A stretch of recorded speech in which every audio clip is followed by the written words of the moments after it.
5, a string of promising young startups are leaving Cleveland, and local CEOs tell NewsChannel5 others will leave if the culture doesn't change. Megan Hickey spoke with companies and funders about the challenge for Cleveland entrepreneurs, and some say they wish they could stay in their hometowns.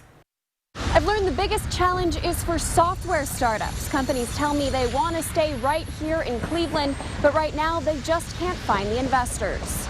Shaker Heights native Brian Vern spoke to me from his apartment in San Francisco. We were like hell-bent on setting precedent for consumer tech in Cleveland. Vern and his business partner did have success in Cleveland, developing an app for high school athletes that boasts more than 60,000 registered users.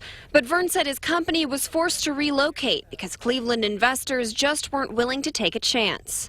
My concern is that we're going to see our best innovators and our most ambitious people. I'm concerned we're going to see them leave, and I've seen that happen, far too often. Eureka Software CEO Nate Latessa told me his identity theft startup is facing the same problem. We love Cleveland. We want to stay here, and we're going to do everything we can to stay here. But the reality is, we're going to have to go wherever the money is at. He said seed money isn't hard to get. I want to see things that have certain patterns, like credit cards or Social Security numbers.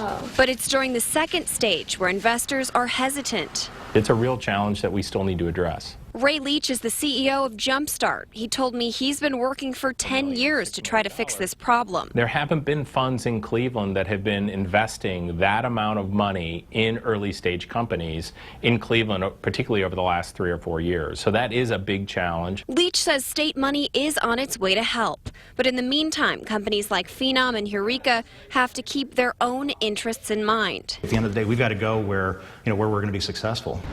Now the good news, that state money. Jumpstart tells me Ohio has just awarded $180 million to invest in early tech companies over the next 2 or 3 years. In Cleveland, Megan Hickey, News Channel 5. Former Cuyahoga County